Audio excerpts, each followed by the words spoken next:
Welcome back. We're here to preview Sunday afternoon's Premier League match between Liverpool and Crystal Palace. Barney starting with the home side, last time out a first league win under Klopp. Yeah, big one to get that under your belt, especially at Stamford Bridge. It was Liverpool and Chelsea probably been two of the biggest rivals around in the last 10 years or so. For Klopp to get that first victory at Stamford Bridge endears him even more to the fans, as if he could be more endearing to the fans at the moment. But yeah, back-to-back victories for him now after that one in the over Bournemouth in the League Cup as well. That wasn't the most convincing result, but a lot more convincing against Chelsea it was. Didn't get off to a good start. Obviously, Ramirez opening the scoring within 4 minutes. Nightmare start for Liverpool. But then you have to say Chelsea were to blame for sitting back and letting Liverpool take the game to them. Chelsea of last season probably wouldn't have done that. And we've talked in length about Chelsea's struggles so far this season. So they were there for the taking to an extent. Liverpool, you'd have to say they got a slice of luck, perhaps.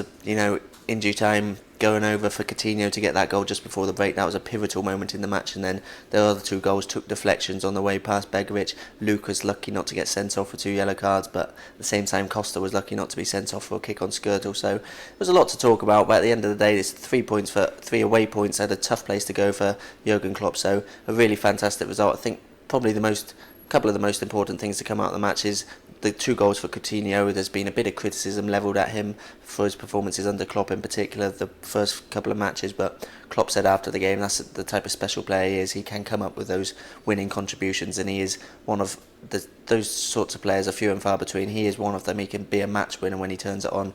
The first goal was a fantastic strike with his left foot. The second goal, as we mentioned, got a bit of luck over him for the deflection, but still he made that contribution. And Benteke, he looks like he could be a real threat under Klopp.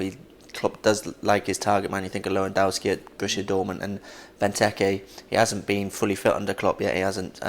He's usually come off the bench, and he's got goals off the bench as well. So if he can get his full fitness going and get starting matches, there's really positive signs. But it's a good victory for Klopp. They're still unbeaten under Klopp after those 3 draws to start off with. So life's good for them at the moment. It is, yeah, and you look at where they're on the league table now. They're sitting 8th there. They're 8 points off the top. I mean, certainly, I know that Man City and Arsenal haven't really run away with the league yet, but you certainly say that Liverpool, they're not title contenders yet. It's been a good start on the club, unbeaten like you said, but I think more important is the top 4. That'll be the target this season, where they are now, 4 points off the top 4.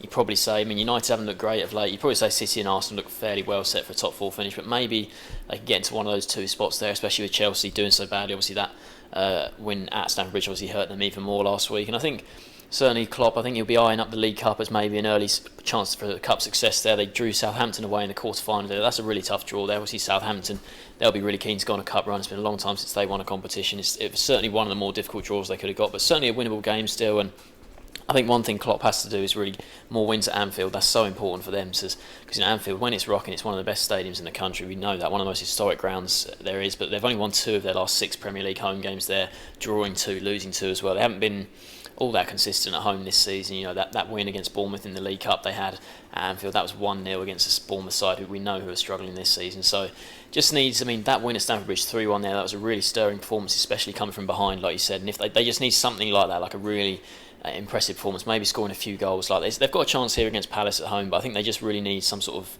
a really encouraging home performance. It's going to be, I think, quite difficult against Palace, because we're recording this before their Europa League match on Thursday, and they've got a long trip over to Ruben Kazan for that game. So there's likely to be a bit of a hangover from that. There usually is, and usually the trips aren't nearly as long as the one to Kazan. So it's going to be tough for Klopp to overcome that one, especially as he's been hit by so many injuries already. We know Sturridge has been out, Ings is out for the season, Gomez out for the season, Flanagan's been out forever, so it seems Henderson's still out. So he's missing some key players in the squad. Hopefully Benteke will be back to full fitness and be able to stay fit for a while, as I mentioned earlier, but those injuries aren't going to help with instances like this. The Europa League, we often talk about it as a drain on the Premier League ambitions of a side, and that could prove to be the case this weekend. That'll be the worry for Klopp, especially coming against the Palace team, who've been a bit of a bogey team for them of late. They haven't beaten them in the last 5. They lost the last 3. You think back a couple of seasons ago when it looked like Liverpool were going to win the title, and they blow that 3-goal lead to draw 3-3. That's the game that sticks out. But last season, I think it was 3-1 at Selhurst Park, with Jednak getting that free kick to kill Liverpool off. So it hasn't hasn't been a good team for Liverpool to face, and with the rigours of European football as well, a trip over to Russia, it's going to be a difficult one, I think, for them. Palace, yeah, bogey team in recent years, but they don't enter this game in good form, particularly Palace. They've dropped to 10th recently, not great results. Last weekend they hosted Manchester United, and obviously getting a draw against United isn't the worst result by any stretch of the imagination, but they weren't at their best in that game, I didn't think, and it was a bit of a nothing game. I think a draw was the right result. Palace went closest to getting the goal when Balassi hit the bar. It was a great shot from him. So unlucky the way it cannoned back off the bar. But apart from that, wasn't really too much in the game for Palace. They're struggling for goals at the moment. But you look at their recent form, 1 point out of 9. They're not really doing enough at the moment to sort of sustain where they were at the start of the season. You know, they were right there in the top 4 at the start of the season. But they haven't really done much recently. Sitting there 10th. It's still, after 11 games, it's still a decent start from them from Palace. But they have sort of tailed off a bit, and they'll certainly be looking for a win here because they have had some good away wins this season, and you might fancy it at Anfield. Yeah, I think the thing they need to sort out is up front, because we talked earlier in the season at length about the likes of Zaha, Balassi, Sacco coming in, really good attacking, exciting counter-attacking players, but they haven't got enough goals really to warrant those players, and for how good those players are on the break and the chances they create, haven't got enough goals.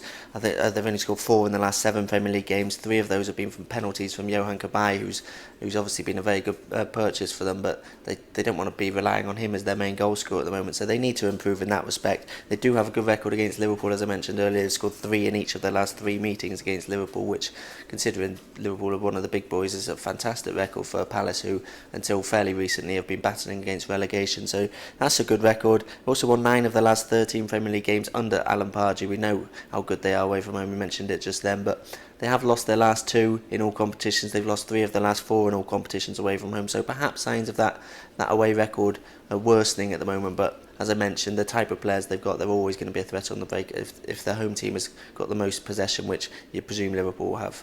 So which way do you see this one going then? It's a difficult one to pick. That Palace away record is hard to ignore, and the Liverpool rigours of European football, I think, could have a crucial impact on the game.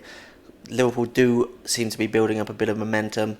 I think I'm going to go for a narrow Liverpool victory here, 2-1, but I wouldn't be too surprised to see a draw. 2-1, yeah. I think Liverpool will win this as well. Palace, they haven't been very convincing in recent weeks, and I think Liverpool, even though they've got that trip to Russia, I think they should still have too much. I'm going for a 2-0 home win, so both backing Liverpool to win this one.